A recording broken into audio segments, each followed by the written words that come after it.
ఇవాళ ప్రధానమంత్రికే సెకదాగిచ్చినటువంటి ఈ ఆర్టీసీ గత ప్రభుత్వాలను బొందబెట్టే శక్తి కలిగినటువంటి ఆర్టీసీ మీరు పెద్ద లెక్క కాదు వాళ్ళకి. ఇవాళ మేమందరం కూడా ఆర్టీసీ కార్మికుల పక్షాన నిలబడి మేమందరం సంపూర్ణంగా మద్దతు తెలియజేస్తా ఉన్నాము. ఈ సమ్మె గత సమ్మెలాగా కాదు. ఈ సమ్మె గత సమ్మెలాగా గత పాలకుల్లాగా బెదిరిస్తే బెదిరిపోయేటువంటి సమ్మె కాదు. అలా బెదిరిపోయే పిరికి కార్మికులు ఎవరు లేడా. మీరు ఖచ్చితంగా ఈ సమస్యలకు పరిష్కారం చూపించాల్సిందే. ఈ సమ్మెలో పాల్గొంటున్నటువంటి కార్మికుల పైన ఏమైనా కోటి పనులు చేయాలని ఆలోచన చేస్తే ఈ ప్రభుత్వానికి నిద్ర కూడా పోనీయం. ఇలా కార్మికుల పక్షాన ఎవరు లేరని మీరు అనుకుంటున్నారేమో. కార్మికుల పక్షాన తెలంగాణ సమాజం అంతా నిలబడ్డది. ఇలా ప్రజలు కూడా అర్థం చేసుకుంటా ఉన్నారు. ప్రజలు కూడా ఇలా బస్సులు ఏ ఒక్క బస్సు రోడ్డుపైకి రాకపోయినప్పటికీ కూడా ప్రజలు అర్థం చేసుకున్నారు. ఆర్టీసీ కార్మికుల ఆకలి గోస ఇదని చెప్పి వాళ్ళ కడుపు నిండితే కదా ఇలా ప్రయాణికుడు ఒక చోటు నుంచి ఇంకో చోటుకు పోయేది. ఆ పరిస్థితి లేదు. ఇలా రాష్ట్ర ప్రభుత్వం చెప్పుకుంటా ఉంది, అసెంబ్లీలో కూడా చెప్తా ఉంది, మేము ఇన్ని కోట్ల మంది ప్రయాణికులను ఫ్రీగా తరలించడం అనేటువంటి మాట చెప్తా ఉంది.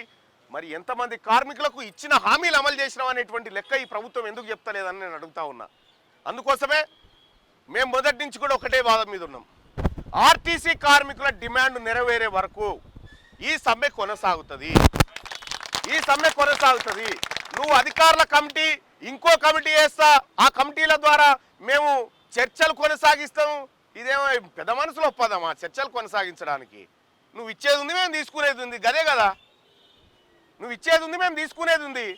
నువ్వు ఇవ్వాల్సింది ఎప్పుడు ఇస్తావో చెప్పు, ఏ రోజు ఇస్తావో చెప్పు.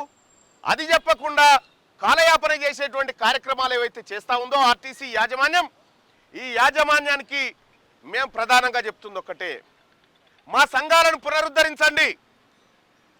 అడగడానికి ఒకడు ఉంటాడు, అది లేకుండా సంఘాలను డిమాలిష్ చేస్తే అసలు ఆర్టీసీ కొంతమంది డిపో మేనేజర్లు కూడా వాళ్ళ తాత జాగీర్ అయినట్టుగా ఆర్టీసీ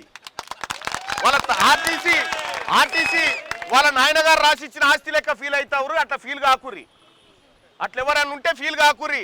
ఆర్టీసీ డిఎంలు కానీ లేకపోతే ఆ పై స్థాయి అధికారులు కానీ, ఈ ఆర్టీసీ మాది, కార్మికులది, ఇది మా కార్మికుల ఆస్తి. ఇదే ఆర్టీసీని గతంలో ఎక్కడికక్కడ ఈ డిపోలను ఖతం చేసే కార్యక్రమం ఈడ కూడా గొలుసు పెట్టిరు అప్పట్లో.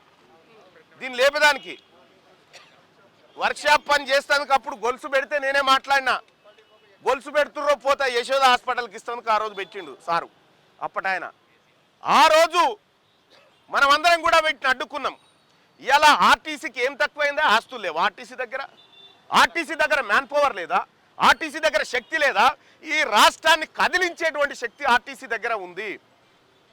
కాబట్టి ప్రభుత్వాన్ని ఒక్కటి సూటిగా ప్రశ్నిస్తూ ఉన్నాం. మీకు దమ్ముంటే నిజంగా ఈ ప్రభుత్వం కార్మిక పక్షపాత ప్రభుత్వమే అయితే ఎక్కువ రోజులు చూసుకోకండి, మురిగిపోయిన కాళ్ళని వెంటనే కొట్టేసుకోవాలి. మేమందరం కూడా ఒకే తాటి మీదకి వచ్చినాం. ఇక ఏ కార్మికుడు కూడా బస్సు ఎక్కే పరిస్థితి లేదు, బస్సు నడిపే పరిస్థితి లేదు. బస్సు ఆగిపోయిందంటే ప్రభుత్వం ఆగిపోయినట్టే లెక్క. మరి ఈ ప్రభుత్వం ఆగిపోదలుచుకుందా? ఈ ప్రభుత్వం గద్దె దిగదలుచుకుందా? ఈ ప్రభుత్వం నామ రూపాలు లేకుండా కొట్టుకపోదలుచుకుందా నేను అడుగుతా ఉన్నా. అలాగే ఆర్టీసీ కార్మికులారా, సోదరులారా, ఈ ప్రభుత్వాలు చేయకపోతే చేసే ప్రభుత్వం రేపు పొద్దుగాలు వస్తుంది, కానీ వీళ్ళని ఎట్టి పరిస్థితుల్లో ఉపేక్షించం. ఒక ఆయన చెప్తా ఉన్నాడు, మళ్ళా నేనే వస్తాను, ఒక ఆయన మళ్ళా నేనే ఉంటాను, ఇంకో ఆయన. ఎందుకు ఈ నాశనం చేస్తానుక? ఎందుకయ్యా మీరు